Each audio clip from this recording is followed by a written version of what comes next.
Ken very well. Ken, I'm going to ask you to share a story after I sort of do a little preamble.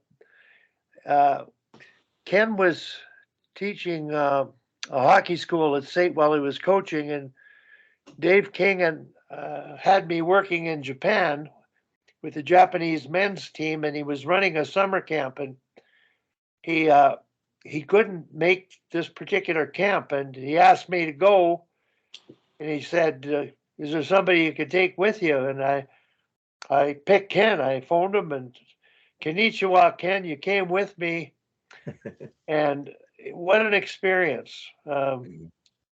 The typhoon we went through before we landed, and Wow. talking hockey, we kept just use that as a distraction.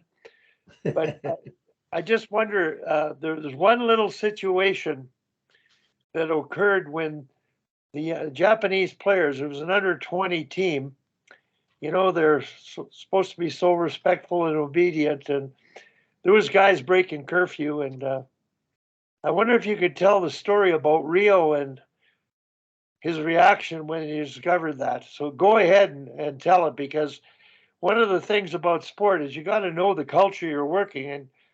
It's easy when you live in North America and coach in America, in North America, because we're familiar with the culture. But go ahead, Ken. This will give the people a little bit of an eye opener. Yeah, no, thanks. Yeah, that was a wonderful experience, Wally. Going over there, I remember Wally, your point about on the airplane, Wally. So we're on this airplane flying Vancouver to Japan. I think Osaka was where we were going to land. But anyways, all of a sudden we're in flight here, and Wally's showing me defensive zone coverage as he always would with a napkin, and he's got it out and he showed me his positioning and defensive zone. And all of a sudden we hit this typhoon, and all the luggage trays open up top, luggage is flying, the plane's turning sideways, dropping. Wally, like you said, kept showing me D zone coverage as we didn't know if we were going to crash or what was going on. Anyways, we got through the typhoon. We landed in Osaka and made our way to Obihiro, which is in Hokkaido, which was in northern Japan. Beautiful place, beautiful country, really nice people. And this was their training site. And they had a training center there where they housed all the athletes and the staff, and they ate all their meals there and everything. So one night, the first couple of days, I think it was before, my job was just to kind of lie in the background and give Wally some tips or give the coaches some observations. So they used to have them get up and have a morning run around the field and around these set of bushes on the other side. And so I went over a little earlier and went in the bushes on the other side just to see if these guys really did do the run or not. And I remember coming back and telling Wally, I said, Wally, half these guys, as soon as they hit the corner out of their coach's view, they start walking.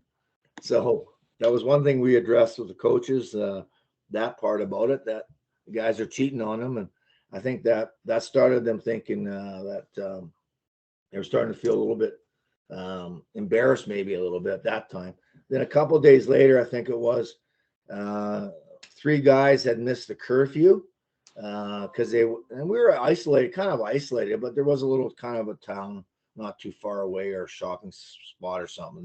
They weren't that late, but they got back and they weren't, didn't seem like they were drinking or anything. They were just probably out looking for girls or whatever at that age, right? These guys are 16, 17. So the coach Rio Yamada, and as Japanese culture, it's very much he's in charge, and you never dishonor that. And so we were in our room. Wally and I shared a room, and we were in our room, I don't know, hanging out. We were having a beer, or whatever. And then all of a sudden, we hear this Japanese, hi-ya-ya-ya, hi-ya-ya. We hear this smacking and this loud yelling. So poke our heads out the door, and here they've got the 3 boys down on their knees with their hands behind their backs, and Rio Yamada is just kicking the crap out of them and hitting them and everything. over this dishonor that they had showed. And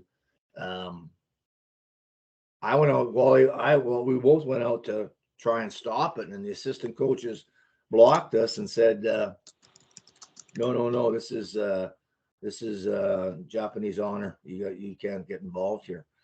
Anyways, they stopped, and then they banished the guys out of the facility. And I think Wally, we went looking for him. I think Wally found him. But anyways, we brought them back and put them downstairs in a room that we found that was open. And I remember turning to reach up to the cabinets, where there's some cabinets there, to look for some bedding for these guys. And I turn around and they're all on their knees. They thought we were going to kick the crap out of them. Remember that, Wally? Yep, I do.